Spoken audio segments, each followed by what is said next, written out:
Good morning all of you. आपला आजचा या युनिट क्रमांक 4 मधला टॉपिक जो आहे तो आहे global warming, consequences and measures. म्हणजेच जागतिक तापमान वाढ म्हणजे काय, त्याची कॉन्सिक्वेन्सेस म्हणजे कारण आणि परिणाम.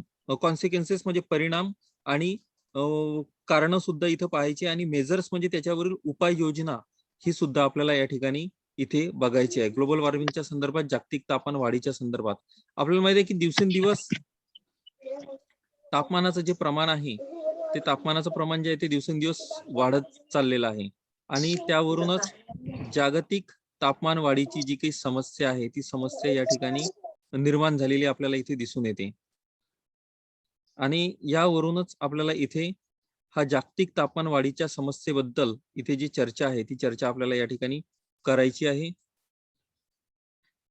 तर या जागतिक तापमान वाढमध्ये नेमके कोणते पॉइंट आहेत, तर मग त्या ठिकाणी जागतिक तापमान वाढीची कारणं म्हणजे कोणत्या कारणामुळे जागतिक तापमान वाढ होत आहे ते सुद्धा आपल्याला या ठिकाणी बघायचं आहे. जागतिक तापमान वाढ जी आहे ती कोणत्या कारणामुळे या ठिकाणी होत आहे, तिचे परिणाम काय होत आहेत, आणि त्याच्यानंतर त्यावर आपण काय उपाययोजना करू शकतो, हे सगळे पॉइंट्स जे आहेत ते या ठिकाणी आपल्याला बघायचे आहेत.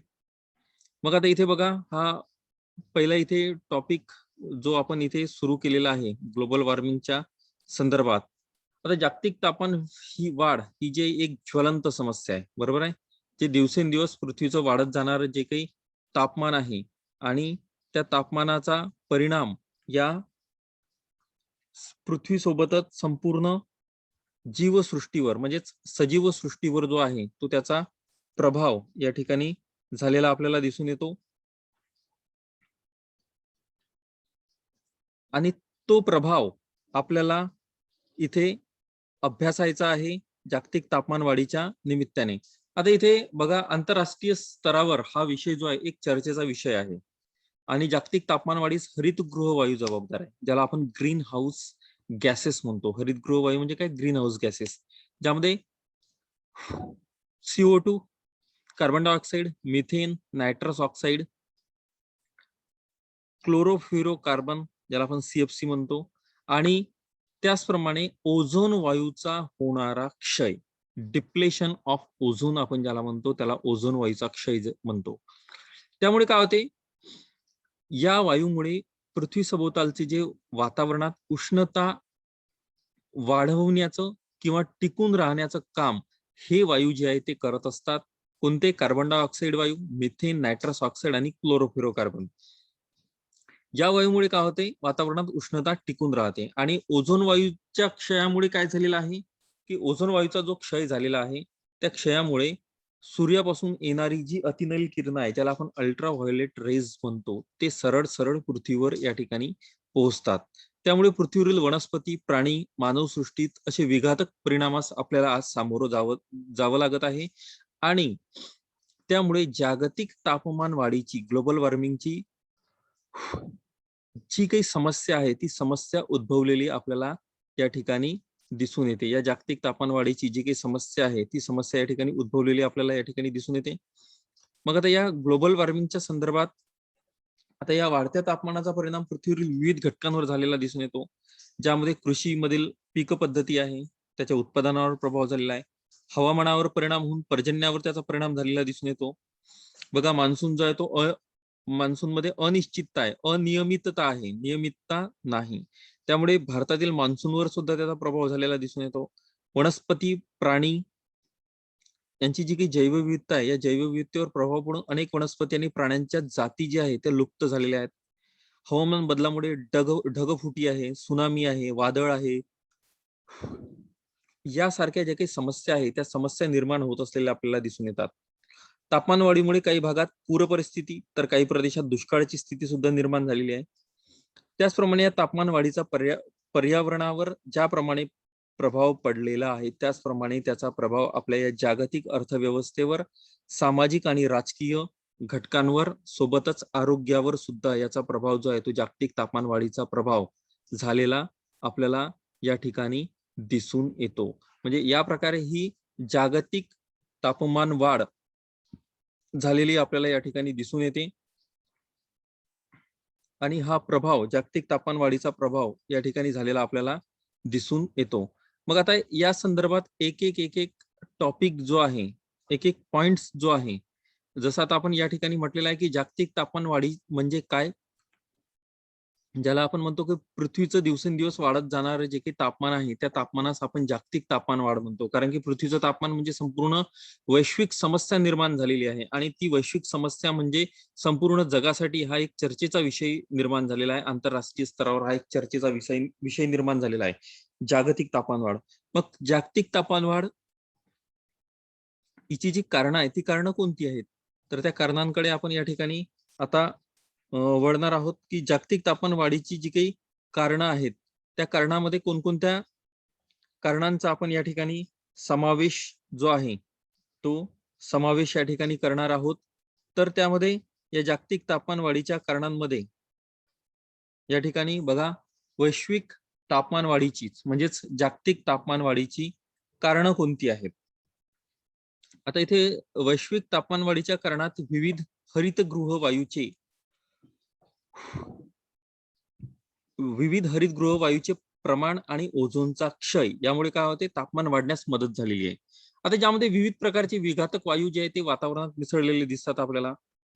आणि हे जे वायू आहे या वायूमुळे काय झालेलं आहे, जे पृथ्वीचं जे काही तापमान आहे ते तापमान मोठ्या प्रमाणात वाढलेलं आहे. आणि हे वाढण्याकरिता हे वेगवेगळ्या प्रकारचे वायू, ज्यामध्ये carbon dioxide, CO2, chlorofluorocarbon, methane, nitrous oxide हे वायू जे आहे हे वायू या ठिकाणी जबाबदार असलेले आपल्याला दिसून येतात.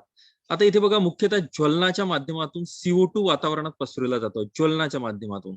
आता ज्या ठिकाणी जी काही वस्तू जळली समजा किंवा जाळली, तिथून असं समजा का तिथून CO2 हा वायू बाहेर पडतो म्हणजे पडतोच. जसं आता यामध्ये उदाहरणार्थ दाखल दिलेला आहे, औद्योगिकरणातून निघणारा धूर, जे इंडस्ट्रियल एरिया आहे त्यामधून जे काही चिमण्यांच्या माध्यमातून जो काही धूर निघतो, तो धूर, जळाऊ लाकूड, आपण आपल्या घरी जर चुलीवर जर स्वयंपाक करत असू, ज्यामध्ये जे काही लाकडं आपण लावतो किंवा जे काही आपण जाळतो त्यापासून सुद्धा CO2 वायू जो आहे तो बाहेर पडतो. जळणारे खनिज तेल, या खनिज तेलाच्या माध्यमातून सुद्धा जे काही ज्वलनाच्या माध्यमातून हा CO2 वायू बाहेर पडतोच. अनुस्फोट आहे, फटाक्याच्या माध्यमातून, वाहनातून निघणारा धूर, जंगलांना लागलेली आग इत्यादी घटकांमधून हा जो CO2 जो आहे हा CO2 बाहेर पडून वातावरण तापविण्यास जी आहे ती मदत झालेली आपल्याला दिसून येते. दुसरा पॉइंट या ठिकाणी जो दिलेला आहे तो आहे क्लोरोफ्लोरोकार्बन. आता हा क्लोरोफ्लोरोकार्बन जो आहे तो CO2 पेक्षा अधिक प्रभावी आहे, ज्याला आपण CFC म्हटलेला आहे. आता हा वायू जो आहे तो मुख्यतः मानवी गरजात आपण वापरतो. म्हणजे हा वायू आवश्यक गरजां वापरत नाही, तर आपण चैनीच्या वस्तू ज्या काही वापरतो त्यामध्ये हा जो क्लोरोफ्लोरोकार्बन जो आहे हा क्लोरोफ्लोरोकार्बन वापरला जाते. ज्यामध्ये जसं रेफ्रिजरेटर मध्ये हा वायू जो आहे तो असतो, एअर स्प्रे त्यामध्ये असतो, कॉस्मेटिक्स, कोल्ड स्टोरेज, अग्निशमन द्रव्य इत्यादीच्या माध्यमातून हा जो वायू आहे CFC जो आहे हा बाहेर पडतो आणि ज्यामुळे ओझोनचा क्षय जो आहे तो मोठ्या प्रमाणावर झालेला आपल्याला दिसतो. आता रेफ्रिजरेटर मध्ये हा वायू असतो, परंतु आता काही काही नवीन जे रेफ्रिजरेटर म्हणजे आपण जे फ्रीज म्हणतो यामध्ये CFC फ्री म्हणून त्या ठिकाणी लिहिलेलं असते काही ठिकाणी, तर त्यामध्ये CFC नसतो. तर त्या ठिकाणी पर्यायी वायूचा जो वापर आहे तो त्या ठिकाणी केला जातो. परंतु एअर स्प्रे असतील, ज्यामध्ये जसं आता आपण काही डिओ असेल, स्प्रे असेल किंवा कॉस्मेटिकचा यूज करतो आपण दैनंदिन जीवनात, त्यामध्ये सुद्धा हा CFC वायू असतो. किंवा कोल्ड स्टोरेज मध्ये हा CFCचा वापर केला जातो, अग्निशमन द्रव्यामध्ये याचा वापर केला जातो. या माध्यमातून काय होते, हे वातावरणात मोठ्या प्रमाणात CFC क्लोरोफ्लोरोकार्बन जो आहे हा वायू बाहेर पडतो, की ज्यामुळे ओझोनचा जो क्षय आहे तो ओझोनचा क्षय आपल्याला झालेला दिसून येतो. तिसरा जो आहे मिथेन. मिथेन या वायूमुळे काय होते, पृथ्वीचे तापमान वाढण्यास मदत होते. मिथेन वायू जो आहे हा प्राण्यांच्या जैविक क्रियेतून बाहेर पडतो. तसेच खनिज तेल, नैसर्गिक वायू याच्या शुद्धीकरण प्रक्रियेतून सुद्धा हा बाहेर पडतो, जो CO2 पेक्षा अधिक प्रभावी ठरतो. आता प्राण्यांच्या जैविक क्रिया म्हणजे शेण वगैरे जे काही असते, प्राण्यांचं जे काही मलमूत्र असते, त्यामधून हा वायू बाहेर पडतो. तसेच खनिज तेल असेल, नैसर्गिक वायू असेल, याच्या शुद्धीकरण प्रक्रियेतून सुद्धा हा मिथेन वायू जो आहे तो बाहेर पडतो. CO2 पेक्षा हा जो आहे हा अधिक प्रभावी आहे. CO2 वायू पेक्षा हा जो वायू आहे हा अधिक प्रभावी स्वरूपाचा असलेला आपल्याला दिसून येतो. चौथा नायट्रस ऑक्साईड आहे. हा नायट्रस ऑक्साईड हा शेतामध्ये रासायनिक खताच्या माध्यमातून आपण जे शेतामध्ये जे काही रासायनिक खतांचा वापर करतो किंवा जे काही रासायनिक खतं टाकतो, त्या माध्यमातून हा नायट्रस ऑक्साईड हा जो वायू आहे हा वायू या ठिकाणी बाहेर पडतो. तसेच अणु चाचण्या, सुपरसॉनिक विमाने यांच्या माध्यमातून हा हरितगृह परिणामास कारणीभूत ठरलेला वायू जो आहे हा जागतिक तापमान वाढीस प्रभावी ठरत आहे. म्हणजे नायट्रस ऑक्साईड असेल, मिथेन असेल, क्लोरोफ्लोरोकार्बन आहे, कार्बन डायऑक्साईड आहे, हे जे वायू आहे कुठल्याही प्रकारचे कोणते वायू कोणते आहे हे आपल्याला ओळखायला येत नाही. परंतु काही असे जे वायू आहे ज्याचा वापर आपण चैनीच्या गरजेकरता केलेला आहे. काही वायू जो आहे ते दैनंदिन जीवनात आपण त्याचा जो वापर जो आहे म्हणजे काही घटकाचा जो वापर दैनंदिन जीवनात केलेला आहे त्याच्यामधून काही वायू बाहेर पडलेले आहेत. जसं आपण वाहतूक करतो म्हणजे गाड्यांचा जो काही वापर करतो त्यामधून काही वायू जो आहे तो बाहेर पडतो. CO2 असेल, नायट्रस ऑक्साईड असेल किंवा इतर जे काही वायू ते बाहेर पडतात. यामुळे काय होत आहे, यामुळे हे सगळे परिणाम जे आहे ते परिणाम या जागतिक तापमान वाढीवर झालेले आपल्याला दिसून येतात. नंतर या शेवटचा इथं 5वा पॉईंट दिला ओझोनचा ऱ्हास, ज्याला आपण ओझोन डिप्लेशन म्हणतो. आता हरितगृह प्रभावास कारणीभूत ठरणाऱ्या विविध वायूमुळे ओझोन वायूच्या थरास जे छिद्रे पडलेली आहेत. आता ओझोन हा जो CFC आहे, क्लोरोफ्लोरोकार्बन ज्याला आपण म्हणतो, हा CFC चा म्हणजे एक अणू, क्लोरोफ्लोरोकार्बनचा एक अणू ओझोनच्या 100 अणूला डिस्ट्रॉय करतो, नाश करतो. म्हणजे काय, CFC चा जो एक अणू आहे, क्लोरोफ्लोरोकार्बनचा एक अणू ओझोनच्या 100 अणूला जो आहे तो नाश करतो, म्हणजे ओझोनचा ऱ्हास करतो. म्हणजे एक अणू 100चा, 2 अणू असेल तर 200, 3 अणू असेल 300. म्हणजे यामुळे काय होते, ओझोन वायूचा जो ऱ्हास आहे तो मोठ्या प्रमाणावर झालेला आपल्याला दिसतो. आणि या ओझोनच्या ऱ्हासामुळे काय होते, की ज्यामुळे सूर्याची जी काही अल्ट्राव्हायोलेट किरण जी आहे ही पृथ्वीपर्यंत पोहोचून सजीव सृष्टीस परिणामकारक जे आहे ते परिणामकारक ठरत असलेली आपल्याला दिसून येतात. सजीव सृष्टीस परिणामकारक ठरलेली आपल्याला या ठिकाणी दिसतात. म्हणजे या प्रकारे हे जे वायू आहे हे वायू या ठिकाणी प्रभाव करत असलेले आपल्याला या ठिकाणी दिसतात. आता या जागतिक तापमान वाढीचे काही परिणाम आहेत. आता जागतिक तापमान वाढीस कारणीभूत ठरलेल्या विविध वायूमुळे सजीव सृष्टीत विघातक परिणाम झालेले आपल्याला दिसतात. या जागतिक तापमान वाढीचा प्रभाव हा मुख्यतः हवामान बदलावर झालेला दिसून येतो. हवामान बदल जागतिक तापमान वाढीचा कृषी असेल, हवामान आहे, जैवविविधता, परिसंस्था, पारिस्थितिकी, हिमनदी वितळणे, सागर जलस्तरात वाढ होणे, पूर आणि दुष्काळ परिस्थिती निर्माण होणे, सामाजिक आणि राजकीय घटकांवर सुद्धा याचा जो काही प्रभाव आहे तो प्रभाव झालेला आपल्याला या ठिकाणी दिसून येतो. मग आता इथे कृषीवरील प्रभाव, आता जागतिक तापमान वाढीवरचा जो आहे तो कृषीवर प्रत्यक्ष प्रभाव पडलेला दिसून येतो. कोणत्याही पिकास विशिष्ट तापमानाची आवश्यकता असते. साधारणपणे पिकाच्या वाढीसाठी किती टेम्परेचर आवश्यक ते 18 ते 26. परंतु यापेक्षा तापमान जर एखाद्या पिकाच्या वाढीसाठी जे आहे ते नुकसानदायक ठरते जर आवश्यकतेपेक्षा जास्त टेम्परेचर असेल तर. आणि IPCC संस्थेच्या अहवालानुसार पृथ्वीच्या तापमानात पुढील 100 वर्षात 2 ते 4 डिग्री सेंटीग्रेडने पर्यंत वाढ होईल, असा जो आहे अंदाज व्यक्त केला, की ज्यामुळे प्रत्यक्ष कृषी उत्पादनावर सुद्धा याचा जो प्रभाव आहे तो प्रभाव होईल, असं जे आहे ते असं या ठिकाणी यांनी सांगितलेलं आहे. दुसरा पॉइंट जो दिलेला आहे की सागर जलस्तर उंचावणे आणि हिमस्तर वितळणे. आता पृथ्वीचं जर तापमान दिवसेंदिवस जर वाढत गेलं तर जे काही हिमखंड आहे बर्फाच्छादित प्रदेशात ते काय होईल, ते वितळत जाईल. भारतातील वातावरण बदल विभाग अहवालानुसार जमिनीच्या तापमानातही 2 ते 4% पर्यंत वाढ होण्याची शक्यता आहे, की ज्याचा प्रत्यक्ष प्रभाव तापमान वाढण्यात होऊन हिमखंड वितळणार. उन्हाळ्यात नद्यांना पूर येईल. जसं ते हिमालयीन प्रदेशात जे आहे ते ज्या नद्या उगम पावतात तिथून त्या नद्यांना पावसाळ्यात तर पाऊस असतो, त्याचप्रमाणे उन्हाळ्यात सुद्धा पूर परिस्थिती जी आहे ती निर्माण झालेली आपल्याला या ठिकाणी दिसून येते.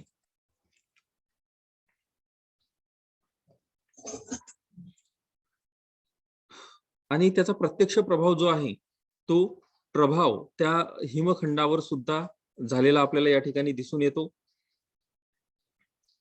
आणि त्यामुळे काय होईल, सागर जे जलस्तर आहे, सागराची पातळी जी आहे ते म्हणजे महासागराची जी काही पाण्याची जी काही पातळी आहे ती पातळी वाढणार.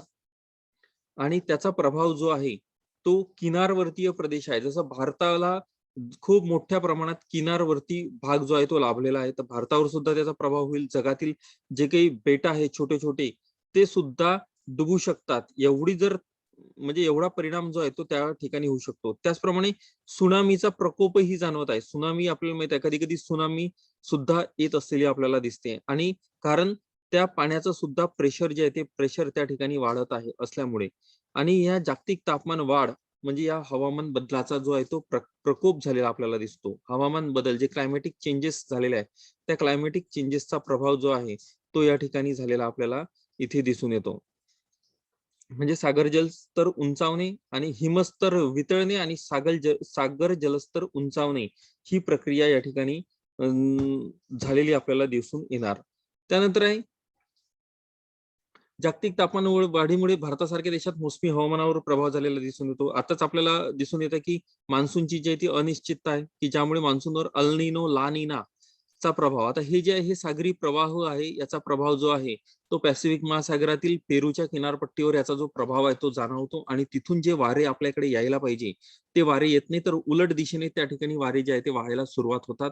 तर तो प्रभाव अल निनो या प्रभावामुळे होतो. ला निनाची जर निर्मिती झाली तर आपल्याकडे योग्य मान्सून येईल. अल निनोची जर निर्मिती झाली तर आपल्याकडे मान्सून जो आहे तो योग्य प्रमाणात येणार नाही.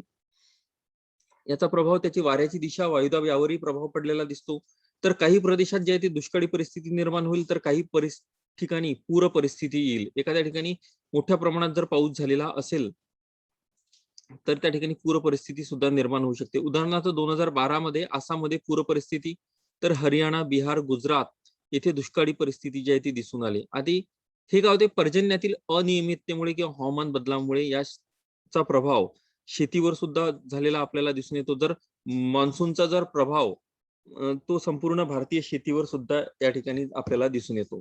नंतर आहे जैवविविधतेवरील प्रभाव. आता या जागतिक तापमानवाढीचा सजीव सृष्टीवर जो प्रभाव दिसून येतो त्यामुळे वनस्पती, प्राण्यांच्या भूपृष्ठी आणि सागरीय प्रजाती नष्ट होऊ शकतात. आणि दिवसेंदिवस वाढत असलेल्या या CO2 वायूमुळे सागरीय पर्यावरणात तापमान वाढीमुळे असंतुलन निर्माण होत आहे. बघा, जास्त जर तापमान वाढलं तर त्या वनस्पतीवर सुद्धा त्या ठिकाणी प्रभाव होतो. जे सजीव आहे त्या सजीवावर सुद्धा परिणाम होतो. त्यांना जे विशिष्ट तापमानाची आवश्यकता असते पेक्षा जर जास्त तापमान वाढलं तर ते जीव सुद्धा राहू शकत नाही. वनस्पती असो अथवा प्राणी असो, त्या मग भूपृष्ठावरच्या असो अथवा सागरामधल्या असो, त्यावर त्या जैवविविधतेवर सुद्धा त्याचा जो प्रभाव आहे तो झालेला आपल्याला दिसून येतो. 5वा पॉईंट या ठिकाणी दिले काय, ओझोनचा क्षय व सजीव सृष्टीवरील प्रभाव. आता वैश्विक तापमानातील वृद्धीमुळे ओझोनच्या थरात जे छिद्र पडलेले आहेत, ज्यापासून प्रत्यक्ष जी काही अल्ट्राव्हायोलेट किरणं जी आहे ती आपल्यापर्यंत येतात. आणि त्यामुळे काय होतं, तो मानवाच्या आरोग्यावर सुद्धा त्याचा परिणाम होईल किंवा होत आहे. आपल्याला उन्हाळ्यातील ऊन तेवढं सहन होत नाही. आपल्याला मोठ्या प्रमाणात जे काही आहे, आपल्याला दुपट्टा असेल किंवा इतर ज्या काही गोष्टी आहेत त्या बांधूनच आपल्याला जे आहे तो बाहेर जावं लागतं. कारण की ते ऊन आपल्याला सहन होत नाही. ते आपल्या त्वचेवरती ऊन सहन होत नाही, की त्यामुळे कर्करोग सुद्धा होऊ शकतो. म्हणजे त्वचेचा जो स्किनचा कॅन्सर ज्याला म्हणतो, असे विकार सुद्धा आपल्याला होऊ शकतात. आणि त्यामुळे प्राण्यांच्या ज्या काही प्रजाती आहेत त्या अतिउष्णतेमुळे त्या विलुप्त होत चाललेल्या आहेत, त्या मृत होत चाललेल्या आहेत. आणि या ओझोनच्या क्षयास जो आहे तो CO2 असेल, मिथेन असेल, क्लोरोफ्लोरोकार्बन, नायट्रस ऑक्साईड हे सगळे वायू जे आहे ते ओझोनच्या क्षयास जे आहे ते कारणीभूत ठरत आहे. कारण की ओझोन म्हणजे काय, O3. ऑक्सिजनचे जेव्हा 3 अणू म्हणजे ऑक्सिजनचे O2 प्लस पुन्हा एक तिसरा जेव्हा ऑक्सिजनचा अणू त्यामध्ये जेव्हा एकत्रित येतो त्यावेळेस त्या ठिकाणी ओझोनची निर्मिती होते. आणि या क्लोरोफ्लोरोकार्बन किंवा इतर वायूमुळे काय होत चाललेलं आहे, याचा जो नाश आहे तो नाश या ठिकाणी होत चाललेला आपल्याला दिसून येतो. म्हणजे अशा प्रकारे या ठिकाणी कृषीवरील प्रभाव असेल किंवा हिमस्तर खंड वितळणे असेल, सागर जलस्तर उंचावणे म्हणा किंवा हवामानातील बदल जो होत आहे, जैवविविधतेवरील प्रभाव होत आहे. ओझोनचा क्षयमुळे सजीव सृष्टीवर, त्याच्या मानवाच्या आरोग्यावर सुद्धा त्याचा परिणाम झालेला आपल्याला दिसून येतो. वनस्पती प्राण्यांच्या जाती ज्या ते विलुप्त होत चाललेल्या आहेत. या व्यतिरिक्त अजून काही जे परिणाम आहेत, जसं वातावरणातील वाढत्या हरितगृह वायूच्या प्रभावामुळे हवामानात बदल घडून आलेले दिसतात, ज्यामुळे तापमानात तर वाढ झालेलीच आहे, तर दिवसेंदिवस वाढत जाणारे तापमान यामुळे शुष्क प्रदेशाची निर्मिती, म्हणजे काही भाग वाळवंटीकरण होण्याची शक्यता सुद्धा काही प्रदेशात निर्माण झालेली आहे. आणि जागतिक तापमान वाढीमुळे जर पावसाचं जर प्रमाण योग्य नसेल आणि तापमानाचं जर प्रमाण जास्त असेल, तर आपण जमिनीतील पाणी जे आहे ते काढत काढत चाललेलो आहे. तर जमिनीतील पाण्याची लेवल सुद्धा जी आहे ती कमी कमी होत चाललेली आपल्याला दिसून येते. काही ठिकाणी अचानकपणे जे आहे तर त्या ठिकाणी पूर परिस्थिती निर्माण झालेली दिसते. तर काही ठिकाणी प्रदूषणाच्या वाढत्या प्रमाणामुळे आम्ल पर्जन्याचा प्रभाव सुद्धा आपल्याला झालेला दिसून येतो. म्हणजे असे काही प्रभाव किंवा परिणाम, म्हणजे जमिनीतील पाण्याचा जलस्तर खाली जाणे, प्रदूषणात वाढ होणे, वाळवंटीकरणाची स्थिती निर्माण होणे, या समस्या ज्या आहे, या समस्या या ग्लोबल वॉर्मिंगमुळे वाढत चाललेल्या आपल्याला दिसून येतात. त्यानंतर या ठिकाणी निष्कर्ष आणि उपाययोजना ज्या आहेत, या ठिकाणी काही निष्कर्ष आणि उपाययोजना आपल्याला दिसून येतात. जर आता समजा ही तापमान वाढ जर झाली, तर त्यावर काही निष्कर्ष दिसतात की कमी करण्यासाठी, जसं ते CO2, CFC, NO2 म्हणजे nitrous oxide, carbon dioxide, methane, याचं जे प्रमाण आहे, हे जे हरितगृह वायूचं जे प्रमाण आहे, ते प्रमाण कमी करणे सुद्धा आपल्याला गरजेचं आहे.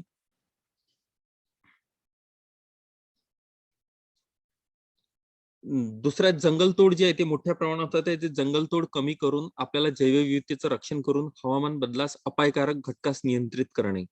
जसं आता जे झाडं जे आहे ते कार्बन डायऑक्साईडचं प्रमाण कमी करतात, त्यांची आपण लागवड करू शकतो किंवा मोठ्या प्रमाणावर वृक्षारोपणाचे प्रोग्राम जे आहे ते करू शकतो. जसं महाराष्ट्र सरकार दरवर्षी कोटी वृक्ष जे आहेत ते लावण्याचं कार्य जे आहे ते करत आहे. परंतु त्याला आपण संरक्षण करण्याचं काम जर आपण केलं, तर साहजिकच आहे की जागतिक तापमान वाढीस जे आहे ते वाढ कमी करण्यास आपण मदत करू शकतो.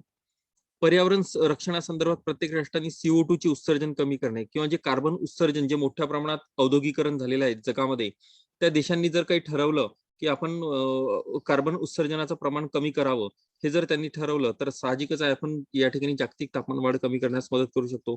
क्लोरोफ्लोरोकार्बन आणि इतर ओझोन वायूच्या क्षयास कारणीभूत असलेला जो काही वायू आहे, त्याला जर पर्यायी जर आपण वायू वापरला, तर साहजिकच आहे की ज्यामुळे ओझोनचं नुकसानही होणार नाही आणि आपली गरज सुद्धा भागेल. असे काही वायू जे आहे ते ओळखून त्याची निर्मिती आपण जे करू शकतो, किंवा काही ठिकाणी F1, F11 नावाचे जे काही वायू आहे ते म्हणजे ते क्लोरोफ्लोरोकार्बनच्या ऐवजी जे आहे ते वापरल्या जातात. नंतर आहे राष्ट्रीय आणि आंतरराष्ट्रीय परिषद चर्चासत्राच्या माध्यमातून पर्यावरण प्रदूषण व पर्यावरण संतुलनाच्या संदर्भात नियम कायदे संदर्भात कठोर कार्यवाही करणे. जसं आता पर्यावरण वाचवण्याच्या संदर्भात वेगवेगळ्या जागतिक संघटना जे आहेत ते कार्य करत असतात आणि त्या माध्यमातून जागतिक स्तरावर परिषदा वेगवेगळ्या देशांच्या संदर्भात कार्बन उत्सर्जन कमी करण्याच्या संदर्भात चर्चा सत्र जे आहे ते होत असतात. आंतरराष्ट्रीय परिषदा सुद्धा होत असतात आणि या माध्यमातून सुद्धा आपण काय करू शकतो, या ठिकाणी मोठ्या प्रमाणावर जागतिक तापमान वाढ कमी करण्यास जे आहे ते मदत करू शकतो. नष्ट होत असलेल्या विविध संसाधनास पर्यावरणपूरक कृत्रिम संसाधनाची निर्मिती करणे. जे काही संसाधनं नष्ट होतात, जसं दगडी कोळशाचा वापर मोठ्या प्रमाणात करत होतो, त्याऐवजी जर औष्णिक विद्युत केंद्रात जर त्या ठिकाणी दुसऱ्या ठिकाणी जर आपण जर वीज निर्मिती करत आहे, तर त्या ठिकाणी पवन ऊर्जेचा वापर सुद्धा आपण करू शकतो. सध्याच्या परिस्थितीत सोलर एनर्जीचा मोठ्या प्रमाणात आपण वापर करू शकतो, की ज्यामुळे दगडी कोळशाचा वापर सुद्धा त्या ठिकाणी कमी होईल आणि एक स्वच्छ जे काही पर्यावरण त्या ठिकाणी राहील आणि स्वच्छ संसाधनाचा जो काही वापर आहे तो आपण वापर करू, की ज्यामुळे प्रदूषण होणार नाही. पवन ऊर्जा असेल, बरोबर आहे, विंड एनर्जी ज्याला आपण म्हणतो, त्याचप्रमाणे सोलर एनर्जी याचा एक पर्याय म्हणून आपण वापर करू शकतो. आजकाल भरपूर ठिकाणी आपल्याला दिसत आहे की सोलर एनर्जीचा लोक वापर करत आहे आणि त्यामुळे जो विजेचा वापर जो काही दगडी कोळशाच्या माध्यमातून जे काही औष्णिक विद्युत केंद्रात जो मोठ्या प्रमाणात जाळला जातो आणि ज्यामुळे मोठ्या प्रमाणात प्रदूषण होते, ते कमी करण्याचं काम जे आहे ते आपण करू शकतो. त्याचप्रमाणे आपण विद्यार्थी आहेत आणि विद्यार्थ्यांनी आपण जसं आता प्लास्टिकचा वापर जे आहे ते मोठ्या प्रमाणात करतो, त्याऐवजी जर आपण बॅगचा जर वापर केला तर प्लास्टिकचा वापर सुद्धा त्या ठिकाणी कमी होईल. साहजिकच आहे की पर्यावरणातील जे काही प्रदूषण आहे ते कमी करण्याचं प्रमाण आपण कमी करू, किंवा आपण प्लास्टिकच्या कॅरी बॅगचा वापरच केला नाही आणि आपण स्वतःच्या घरून जर आपण बॅग नेली तर साहजिकच आपण त्या निमित्ताने एक छोटंसं का होईल ना, तिथून जरी आपण सुरुवात केली तरी आपण त्या ठिकाणी जागतिक तापमान वाढीस जे प्रभाव करणारे जे काही वायू आहे त्याचं प्रमाण कमी करण्यास जे आहे आपण ते मदत करू शकू, आणि पर्यावरण प्रदूषण रोखण्यास सुद्धा जी आहे ती मदत आपण त्या ठिकाणी करू शकू. म्हणजे या स्वरूपात या ठिकाणी आपण जागतिक तापमान वाढ म्हणजे काय, त्याची त्याची काही कारणं या ठिकाणी आपल्याला दिसून येतात. काही कारणं आपण बघितली, वेगवेगळी वायू आहेत. हे त्याची कारणं दिसून येतात की यामुळे जागतिक तापमान वाढीची समस्या निर्माण झाली आहे. त्याचे परिणाम कशावर झाले? कृषीवर आहे, सागर जलस्तर उंचावणे, हिमतर वितळणे, हवामानातील बदल आहे, जैवविविधतेवर बदल आहे, ओझोनचा क्षय झालेला आहे. त्यामुळे संपूर्ण सजीव सृष्टीवर त्याचा प्रभाव झालेला आहे. आपल्या आरोग्यावर परिणाम झालेला आहे, वाळवंटीकरणाची स्थिती निर्माण झालेली आहे, दुष्काळपूर्व स्थिती निर्माण झालेली दिसून येते. या संदर्भात काही उपाययोजना सुद्धा आपण या ठिकाणी बघितलेल्या आहेत की या जर उपाययोजना जर आपण केल्या तर साहजिकच आहे की पर्यावरणाचं संतुलन राखल्या जाईल, पर्यावरणाचं संरक्षण होईल, प्रदूषणाचं प्रमाण कमी होईल, साहजिकच आहे जागतिक तापमान वाढीचं प्रमाण सुद्धा त्या ठिकाणी कमी होणार. तर या संदर्भात आपण या ठिकाणी आजचा जो टॉपिक आहे, जागतिक तापमान वाढ म्हणजे काय, जागतिक तापमान वाढीची कारणे, त्याचे परिणाम काय होतात आणि त्यावर उपाययोजना, निष्कर्ष आणि उपाययोजना, हा टॉपिक जो आहे तो हा टॉपिक या ठिकाणी आजचा आपण इथे संपवू.